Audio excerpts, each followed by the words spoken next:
نوجوانوں روزے کا انعام میرا اللہ دے گا. تو دنیا کی خوشی کیا ہے؟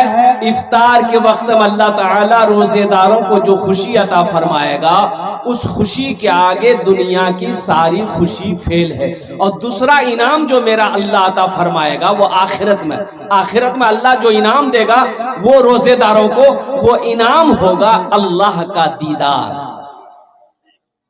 اللہ اپنا دیدار کروائے گا. اللہ اپنا دیدار کروائے گا روزے داروں کو اللہ اپنا دیدار کروائے گا.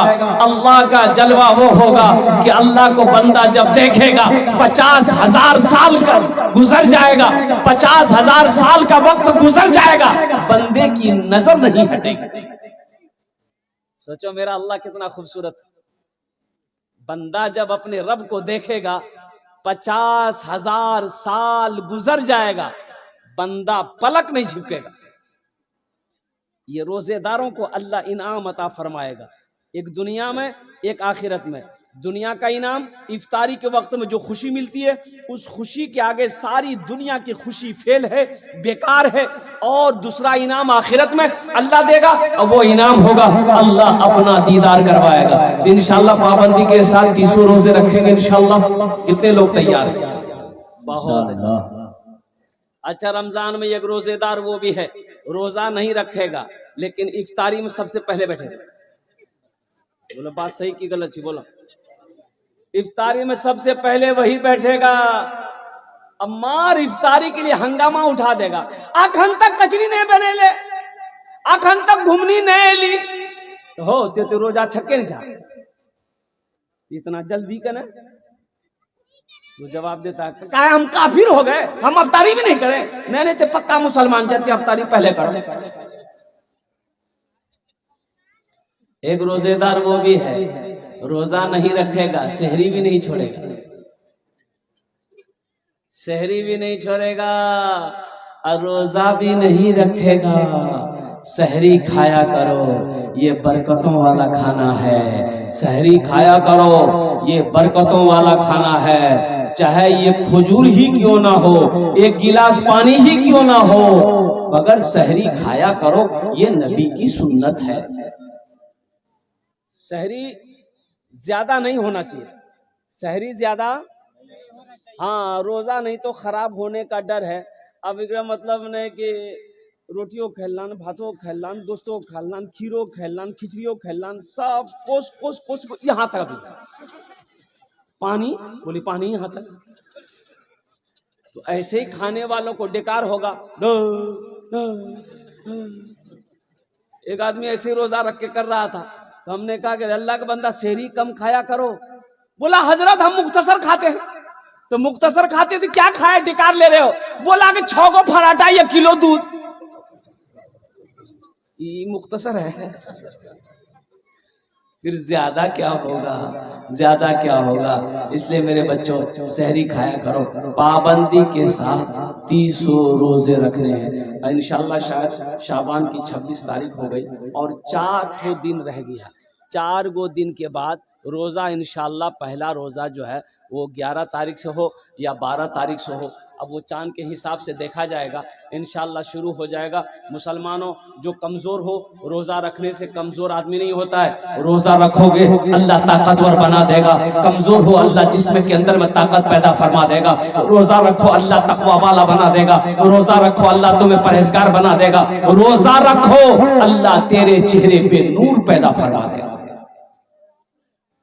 روزہ رکھو, روزہ رکھو. اچھا, روزہ رکھنے سے قبل کیا کرنا ہے؟ ابھی رمضان کا استقبال کرنا ہے. رمضان کا استقبال کیسے کرنا ہے؟ رمضان کا استقبال کیسے کریں گے؟ رمضان کا استقبال کیسے کریں گے؟ کیسے کریں گے؟ کیسے کریں گے؟ اس مہینے کا استقبال کیسے کریں گے؟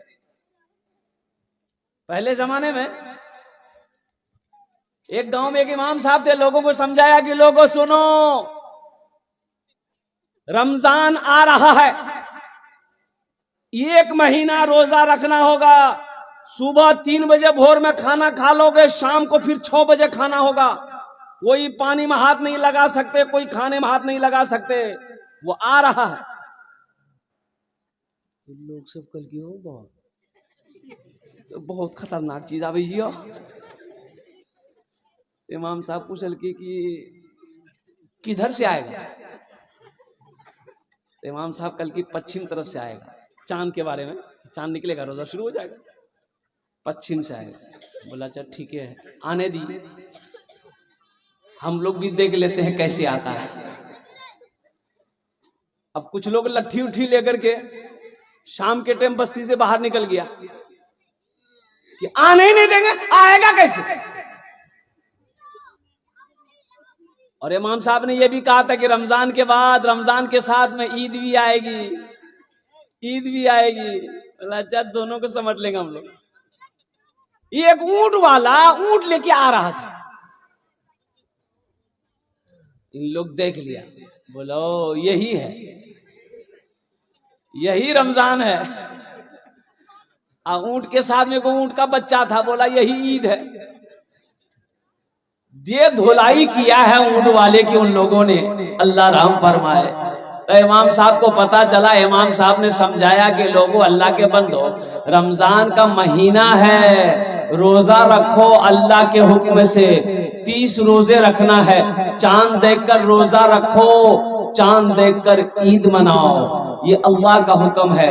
تو بتائیے گیا کہ رمضان روزہ ایک ایسا عمل ہے، بندہ اگر کرے، بندہ اگر اس روزہ کا عمل کرے، روزہ رکھے گا، اللہ اس کا انعام اپنے ہاتھوں سے دے گا. اللہ اس کا انعام اپنے ہاتھوں سے دے گا اپنے بندے کو. اس لیے مسلمانوں، اس لیے میری ماں بہنوں، اس لیے میرے نوجوانوں، اس لیے میرے بچوں، روزہ پابندی کے ساتھ رکھنا، روزہ چھوٹنے نہ پائے، روزہ ٹوٹنے نہ پائے. ہاں بیماروں کے لیے چھوٹ ہے، جو بیمار ہے، بہت بیمار ہے، اتنا بیمار ہے کہ اگر وہ روزہ رکھتا ہے تو جان پر خطرہ ہے، اس کے لیے روزہ معاف ہے. وہ جب اچھا ہوگا تب اس کے بعد وہ قضا روزہ رکھے گا، لیکن ابھی اس کے اوپر میں روزہ نہیں ہے. بیمار ہے تو دوائی کھائیے آپ اور قربان جاؤ. اچھا بچوں کا روزہ، جو چھوٹے چھوٹے بچے ہیں، 3 سال 4 سال 4 سال 5 سال کا بچہ، بچے لوگ ضد کرتے ہیں میاں ہم روزہ رکھو، میاں ہم روزہ رکھو، ہم روزہ رکھو. سحری کھائے گا اور صبح پھر ناشتہ ڈھونڈے گا. تو ایسے بچوں کو سحری کھلا دیجیے اور صبح اٹھا کے ناشتہ بھی کرا دیجیے، اور اس کو بول دیے تو ایک روزہ بھاگ لو. اور دوپہر میں پھر کھانا کھلا دیے، اس کو بول دیے 2 روزہ بھاگ لو. اور ساہیں افطاری کھلا دیں، 3 روزہ بھاگ لو. تو انشاءاللہ پابندی کے ساتھ 300 روزے رکھیں گے انشاءاللہ الحمدللہ. اللہ ان ہاتھوں کو اٹھوانا میرا کام تھا. اللہ ہمارے نوجوانوں کے، ہمارے بزرگوں کے، یا اللہ ہم سب کے دلوں کو بدلنا تیرا کام ہے. یا اللہ یہ آنے والا مکرم مہینہ، محترم مہینہ، اس مہینے کا اکرام کرنے کی، احترام کرنے کی، یا اللہ پابندی کے ساتھ 300 روزے رکھنے کی ہم سب کو توفیق و رفیق عطا فرما دے. آمین بولے الحمدللہ.